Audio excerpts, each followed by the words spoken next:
Hello दोस्तों, आज का बहुत ही महत्वपूर्ण टॉपिक है रक्त परिसंचरण। चलिए भाई समझते हैं रक्त परिसंचरण क्या होता है। और आप लोग कॉपी और पेन लेकर बैठ जाइए, इसको लिखते जाइए, ठीक है ना। जब लिखते जाएंगे तो समझ में भी आएगा और एग्जाम में भी लिख सकेंगे। तो समझिए रक्त परिसंचरण का मतलब क्या होता है। देखिए, जितने भी सजीव होते हैं, जीव जंतु होते हैं, तो उनमें परिसंचरण होता है। परिसंचरण का मतलब होता है कि एक स्थान से वस्तुओं को दूसरे स्थान पर ले जाना, उसे कहते हैं परिसंचरण। अब रक्त परिसंचरण का मतलब हो गया कि खून होता होगा। रक्त का मतलब क्या होता है? खून, ब्लड जो होता है, मतलब ब्लड का मतलब रुधिर। जो रुधिर होगा ना, वो शरीर में जो शरीर है, शरीर में एक स्थान से दूसरे स्थान पर जाएगा, नहीं जाएगा। तो शरीर में एक स्थान से दूसरे स्थान पर जाना, रुधिर का जो रुधिर होता है, रुधिर का शरीर में एक स्थान से दूसरे स्थान पर जाना क्या कहलाता है भाई? रक्त परिसंचरण कहलाता है। याद हो जाएगा ना, बहुत ही सिंपल भाषा में आपको हम समझाते हैं, याद कर लेना। तो रुधिर का शरीर में एक स्थान से दूसरे स्थान पर जाना क्या कहलाता है? रक्त परिसंचरण कहलाता है, ठीक है। रक्त परिसंचरण की जो खोज थी, रक्त परिसंचरण की खोज, रक्त परिसंचरण की खोज विलियम हार्वे, याद रखना, विलियम हार्वे विलियम हार्वे नामक वैज्ञानिक ने की थी। ये बात याद रखना आप लोग। अब हम लोग बात करते हैं रक्त परिसंचरण होता कितना प्रकार का। तो यहाँ पर लिखेंगे रक्त परिसंचरण के प्रकार। तो रक्त परिसंचरण जो होता है मेनली दो प्रकार का होता है, याद रखना है आपको, ठीक है। तो परिसंचरण जो होता है वो मुख्य रूप से दो प्रकार का होता है। एक होता है खुला रक्त परिसंचरण, एक होता है बंद परिसंचरण। समझ गए? बंद प्रकार का परिसंचरण होता है। तो खुला को बोलते हैं open blood circulation, open blood circulation system, ठीक है। और बंद का मतलब होता है क्लोज्ड ब्लड सर्कुलेशन सिस्टम, ठीक है। याद रखना इस बात का। मतलब ये है कि परिसंचरण दो प्रकार का होता है मेनली। एक होता है खुला रक्त परिसंचरण, एक होता है बंद प्रकार का परिसंचरण। अब समझिए ये खुला क्या है, बंद क्या है। मतलब खुला रक्त परिसंचरण क्या है और बंद प्रकार का परिसंचरण क्या है। तो सबसे पहले हम लोग पहला हेडिंग पढ़ लेते हैं, खुला रक्त परिसंचरण। देखिए क्या होता है खुला रक्त परिसंचरण। यहाँ हेडिंग डालेंगे हम लोग, खुला रक्त परिसंचरण। खुला को क्या कहते हैं अंग्रेजी में? Open blood circulation system. समझिए क्या होता है। देखिए खुला रक्त परिसंचरण होता है जो कीट होते हैं, आर्थ्रोपोडा संघ वाले होते हैं। तो उनमें होता क्या है, उनमें वाहिनियाँ नहीं होती, रुद्र वाहिनियाँ। मतलब रुद्र वाहिनियाँ का मतलब होता है जिनसे रुद्र जाता है, समझ गए। जैसे रुद्र वाहिनियाँ होती हैं, इस टाइप की नली होती हैं जो सभी जीवों में होती हैं। लेकिन जैसे कि हम लोग झींगा मछली की बात करें, झींगा मछली, तो झींगा मछली का जो शरीर होता है उसमें रुद्र वाहिनियाँ नहीं होती हैं। तो इनमें सब में पाया जाता है खुला प्रकार का रक्त परिसंचरण। क्योंकि जब नली ही नहीं है तो खून जाएगा कैसा। तो पूरा अंग जो होता है, पूरा मतलब ऊतक जो है, पूरा का पूरा ऊतक रुद्र से डूबा रहता है, समझ गए। और ये उसमें पाया जाएगा घोंगा में, ठीक है ना, घोंगा में पाया जाएगा। और भी कीट होते हैं उनमें सब में ये बंद प्रकार का पाया जाता है। क्योंकि इनमें खास बात ये होती है, उनमें इनमें जो होती हैं रुधिर वाहिनियाँ नहीं होती हैं। इस बात का याद रखना, रुधिर वाहिनियाँ नहीं होती हैं, ठीक है ना। इस बात का याद रखना आप लोग, इसमें रुधिर वाहिनियाँ नहीं होती। जब रुधिर वाहिनियाँ ही नहीं होती तो रुधिर जाएगा काहे से। तो पूरा का पूरा शरीर, पूरा का पूरा जो अंग होता है, जो ऊतक होता है, वो रुधिर से डूबा रहता है। इसमें कुछ हो जाएंगे, जैसे केकड़ा है, केकड़ा हो जाएगा, मकड़ी हो जाएगी ना। तो मकड़ी में भी खुला प्रकार का रक्त परिसंचरण पाया जाता है। बिच्छू हो जाएगा, बिच्छू। ठीक है, इनमें सब में खुला प्रकार का रक्त परिसंचरण पाया जाता है। कारण क्या होता है? क्योंकि इनमें रुधिर वाहिनियाँ नहीं होती हैं। अब हम लोग बात करते हैं बंद प्रकार का सर्कुलेशन सिस्टम अर्थात क्लोज्ड। चलिए समझिएगा इसको ध्यान से, इसको लिख लेना, इसको समझ गए ना पूरी बात को। चलो आगे देखते हैं। क्लोज्ड सर्कुलेटरी सर्कुलेटरी सिस्टम, समझिएगा इसका क्या होता है ये। देखिए इसमें जो रुधिर होगा वो मेनली किससे जाएगा? इसमें रुधिर जो जाता है वो रुधिर वाहिनियों द्वारा रुधिर जाता है, अर्थात इनमें नली होती हैं, तो रुधिर वाहिनियों द्वारा इसमें रुधिर चलेगा। तो यहाँ पर थोड़ा सा लिख लेते हैं। इस प्रकार का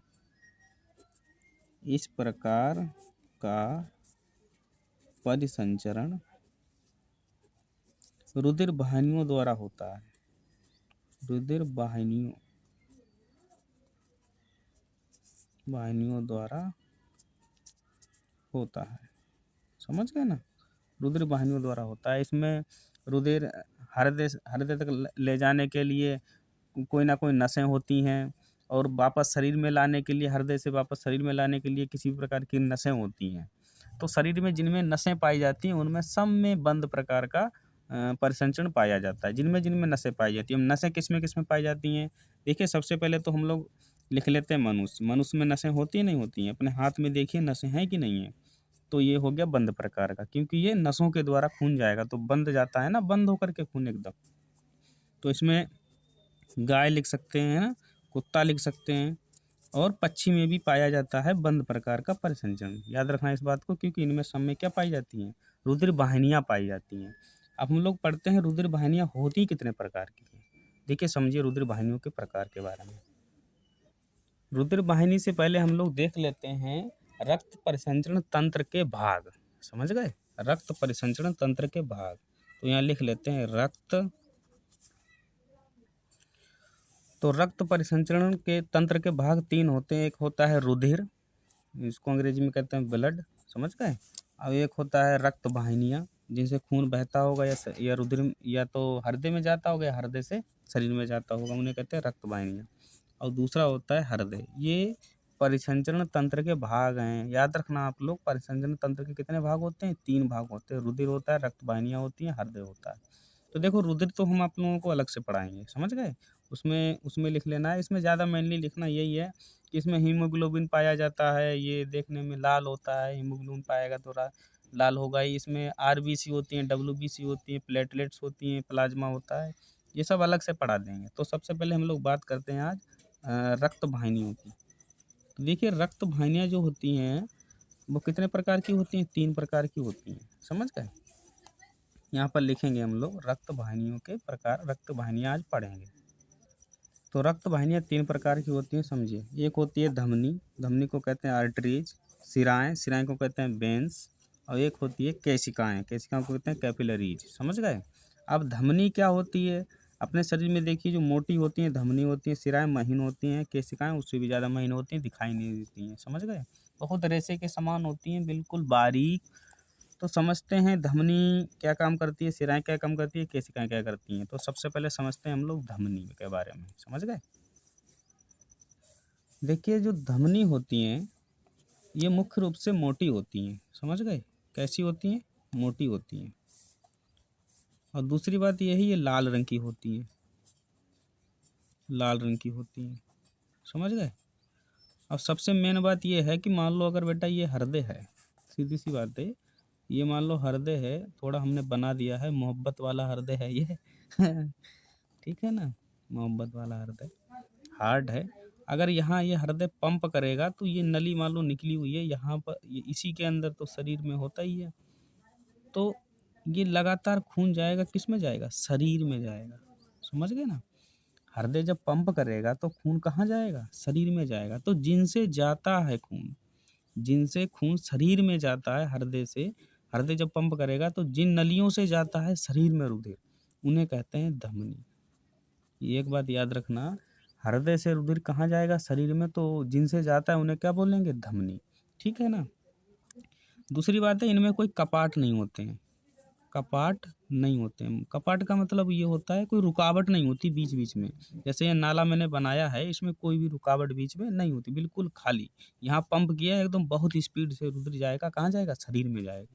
ठीक है, तो कपाट नहीं होते हैं, ये ध्यान रखना आप लोग। और तीसरी बात ये है, तीसरी बात आप लोग ये लिख लीजिए, इसमें जो रुधिर होता है, रुधिर हृदय से हृदय से शरीर की ओर बहता है, शरीर की ओर बहता है, याद रखना। ठीक है ना, हृदय से किधर बहेगा? शरीर की ओर बहता है। इनमें ऑक्सीजन वाला रुधिर बहता है, ऑक्सीजन वाला रुधिर बहता है। ऑक्सीजन वाला रुधिर बहता है तो सीधी सी बात है, जिसमें ऑक्सीजन मिली है, जिसमें ऑक्सीजन मिली है तो वो कैसा रुधिर होता है? शुद्ध रुधिर होता है। तो ऑक्सीजन इसमें मिली है तो ये शुद्ध रुधिर है, तो यहाँ लिख लो शुद्ध रुधिर। ठीक है ना, इस बात का याद रखना। अब जिसमें वो कार्बन डाइऑक्साइड मिली होगी उसे क्या बोलेंगे? अशुद्ध रुधिर। चलिए आगे समझिए, अब बात करते हैं शिराएँ की। आप शिराएँ समझिए, देखिए अपने हाथ में देखिए नीले रंग की कुछ नसें पाई जाती हैं, उन्हें कहते हैं शिराएँ। तो पहली बात तो ये नीले रंग की होती हैं, नीले रंग की होती हैं। ठीक है ना, इस बात का याद रखना, नीले रंग की होती हैं। ये नीले रंग की तो होती हैं। उसके बाद इनमें CO2 वाला रुधिर बहता है। CO2 वाला रुधिर होगा तो सीधी सी बात है अशुद्ध रुधिर होगा। उसके बाद ये पतली होती हैं, ये ध्यान रखना। इनमें जगह जगह पर कपाट पाए जाते हैं। कपाट जो होते हैं वो रुधिर की स्पीड को कम कर देते हैं, तो जगह जगह पर इसमें कपाट पाए जाते हैं, याद रखना। ठीक है ना। और सबसे मेन कारण ये है कि अगर ये हृदय बना हुआ है, छोटा सा हमने हृदय बनाया है ये, ठीक है ना, ये हृदय बनाया मैंने, और इसमें रुधिर जो होगा पंप करेगा, लेकिन इनमें उल्टा काम होता है। ये शरीर है, ये शरीर है, तो इसमें शिराओं में क्या होगा? इसमें कपाट तो होंगे, यहाँ जहाँ तहाँ कपाट होंगे, तो रुधिर जो होगा वो उल्टा जाएगा। ये रुधिर जा रहा है, कहाँ जाएगा? हृदय की ओर जाएगा। तो इनमें जो रुधिर होता है, शिराओं में रुधिर जो होता है शरीर से हृदय की ओर जाता है। कहाँ जाएगा? शरीर से हृदय की ओर। तो यहाँ पर लिख लो शरीर से हृदय की ओर, हृदय की ओर रुधिर जाता है, याद रखना इसको, रुधिर जाता है। ठीक है ना, चलो आगे बढ़ते हैं। अब एक रक्त वाहिनी रह गई, केशिकाएं। समझिए केशिकाएं, समझिए केशिकाओं का काम, ये बहुत ही महीन होती हैं और यही काम करती हैं O2 मतलब ऑक्सीजन और CO2 मतलब कार्बन डाइऑक्साइड का परिवहन करती हैं। ये ध्यान रखना, परिवहन करती हैं। और दूसरी बात ये है कि ये जो होती हैं धमनी तथा शिराओं को जोड़ती हैं, धमनी तथा शिराओं को आपस में जोड़ती हैं, आपस में जोड़ती हैं। इस बात का भी याद रखना। ठीक है ना, चलिए समझिए, कॉन्सेप्ट को समझिए। अब देखिए जो धमनी होती हैं उनमें हृदय से रुधिर कहाँ जाएगा? शरीर की ओर। समझ गए, हृदय से रुधिर कहाँ जाएगा? शरीर की ओर। इनमें कोई भी कपाट नहीं होते हैं, ये मोटी होती हैं। तो पहले रुधिर कहाँ जाता है? महाधमनी में, महाधमनी के बाद धमनी में, फिर धमनी के बाद कहाँ जाएगा? छोटी धमनी में, फिर कहाँ जाएगा? केशिकाओं में। केशिकाओं में क्योंकि धमनी होती है, इनमें शुद्ध रुधिर बहता है, तो यहाँ से कार्बन डाइऑक्साइड ऑक्सीजन का परिवहन हो जाता है। कौन करती हैं? केशिकाएं। ठीक है, उसके बाद केशिकाएं जो इनको कार्बन डाइऑक्साइड दे देती हैं। उसके बाद छोटी रुधिर कहाँ जाएगा? छोटी शिरा में, छोटी शिरा के बाद शिरा में, फिर शिरा के बाद महाशिरा में, फिर से कहाँ पहुँच गया? हृदय में। लेकिन इनमें क्या होते हैं? वाल्व होते हैं, मतलब कपाट होते हैं, इस बात का याद रखना। ठीक है, तो इस प्रकार से रुधिर परिसंचरण करता रहता है। तो ये हो गए रुधिर वाहिनियाँ। रुधिर वाहिनियाँ कितने प्रकार की होती हैं? 3 प्रकार की होती हैं, धमनी, शिरा, केशिकाएं। धमनी का काम क्या है? धमनी का काम होता है शरीर की ओर रुधिर को ले जाना, हृदय से शरीर की ओर ले जाना। शिराओं का काम क्या होता है? उसका उल्टा होता है, मतलब शरीर से हृदय की ओर ले जाना। केशिकाओं का काम क्या है? इन दोनों को जोड़ना। समझ गए, इन्हीं में शुद्ध और अशुद्ध रुधिर कहाँ होता है? केशिकाओं में, इस बात का याद रखना। तो ब्लड रह गया, उसको अलग पढ़ा देंगे। ये हो गई रक्त वाहिनियों के प्रकार हो गए, उनके टाइप हो गए, सब कुछ इसमें पढ़ा दिया गया है। और उसके बाद बचा है हार्ट, उसको अगले वीडियो में पढ़ाएंगे। ठीक है ना, इतना पढ़ लेना बढ़िया से समझ के। चलो ठीक है, जय हिंद।